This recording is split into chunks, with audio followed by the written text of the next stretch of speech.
Des personnages comme Bernie, j'en ai croisé, j'en ai vu. Ils m'ont toujours à la fois fait peur et à la fois touché. Donc on cherche à mettre un itinéraire au point pour un personnage comme ça et donc donner le prétexte pour faire un film. Et puis après, le fait qu'on est dans une poubelle, comme on décide de tirer le sujet vers la farce, c'est évident que tout est disproportionné. On quitte le réalisme pour aller vers autre chose, quoi. Au début, on répond à un besoin qui est juste un besoin de s'exprimer, tout simplement. Et après, on fait en fonction de ce qu'on trouve. Donc il y a eu d'abord le fait de faire l'acteur basiquement, après il y a eu un petit peu les sketchs. Et puis grâce aux sketchs, j'ai enfin pu négocier avec l'existence, qu'en ayant des sous. Et puis donc une fois que j'avais ces sous, j'avais plus d'excuses pour reculer. Donc les envies que j'avais profondément de cinéma ont pu s'exprimer à partir de ce moment-là, quoi. Mais on décide pas ces choses-là, ça se fait progressivement. On a une envie énorme. Pensez bien que si on décidait les choses, ça serait vite fait. À 20 ans, tac, je vais faire du cinéma, allez hop, amener les caméras, amener le budget. Ça se passe pas comme ça. On prend beaucoup de plaisir à voir des films. On répond à une envie énorme qui est celle de s'exprimer, et 10 ans après, on finit par s'exprimer en faisant des films. Mais c'est graduel, quoi. En faisant mes films, bah, je maîtrise tout, je maîtrise pas tout, je maîtrise le goût de tout. Voilà. Le goût, c'est l'instinct de défense contre le monde extérieur. Donc, je revendique cet instinct de défense, quoi. Quand j'ai commencé, j'écrivais, je jouais, et je cherchais à faire rire les gens. Aujourd'hui, je continue, j'écris, je joue, et je cherche à amuser les gens avec mes histoires. Et ce qui est possible un jour, c'est que je ne joue pas dans mes films, ça c'est très possible, peut-être même le prochain. Du créateur, mais c'est une farce noire autour de l'angoisse de la création. Voilà, le moins qu'on puisse dire, c'est que la création représente un certain mystère, que ce soit une création artistique ou une création naturelle, ou votre propre création, ou celle dont on est issu. Donc on répond de façon humoristique et décalée à cette angoisse-là. À partir du moment où on parle de la création, la tentation est grande de parler de la destruction, qui est un thème effectivement, qui me fascine un peu.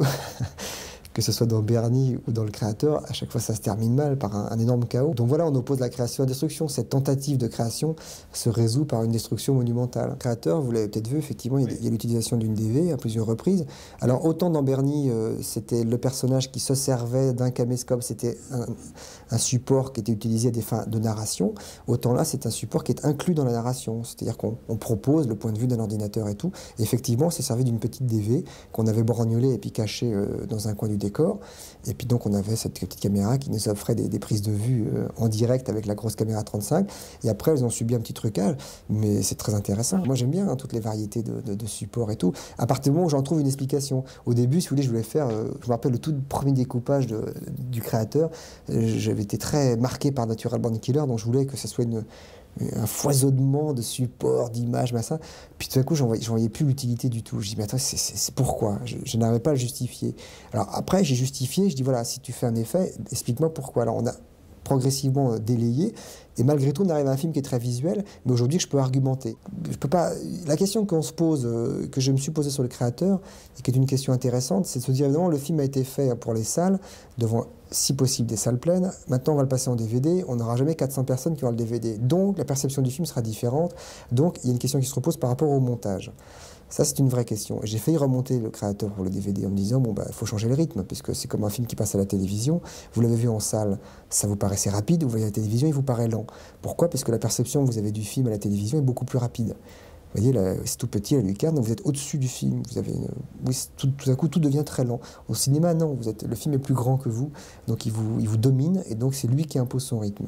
Pas toujours, hein, mais il a tendance à imposer son rythme. À la télévision, vous êtes donc... La tentation, le DVD s'adresse à un public qui sera forcément très mince, 2-3 personnes, une personne.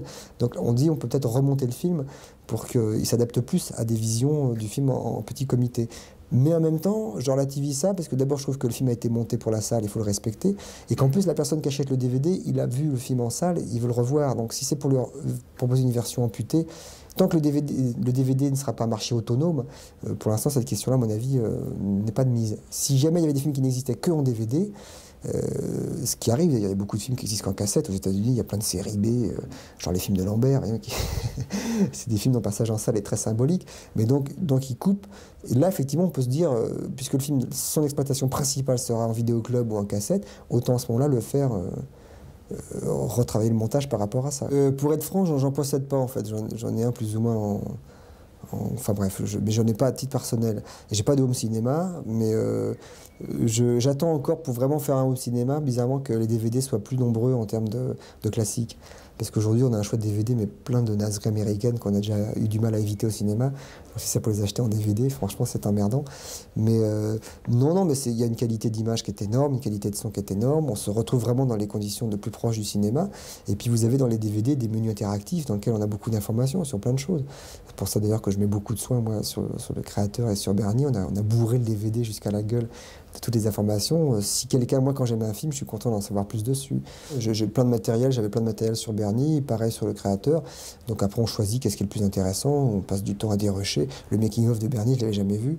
Et je l'ai revu à cette occasion. Il y avait, je sais pas, 18 heures de rush du making-of, quoi. On en a gardé 14 minutes, puisqu'on pouvait pas tout mettre. Sur le créateur, on n'a pas fait le making-of qu'on aurait voulu, parce qu'on aurait voulu qu'il soit plus étoffé.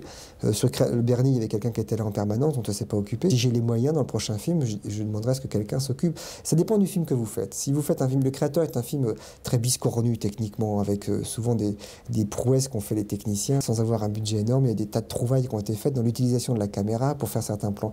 Donc là, c'est vraiment intéressant d'avoir un making-of. C'est une façon de proposer à la fois au public et puis aux gens un peu plus cinéphiles comment on a fait tel ou tel plan. En plus, plus on fait des films, plus votre niveau d'exigence monte. Alors en plus, le créateur n'a pas marché comme je l'aurais voulu. Donc déjà, je suis prudent maintenant par rapport à tous ces efforts fournis pour une sortie confidentielle. Et en plus, vous ne pouvez pas vous surprendre vous-même comme vous êtes surpris au premier ou deuxième film. Il vous faut encore plus pour le troisième. Il faut faire des choix de plus en plus. Donc voilà, le temps est un bon allié.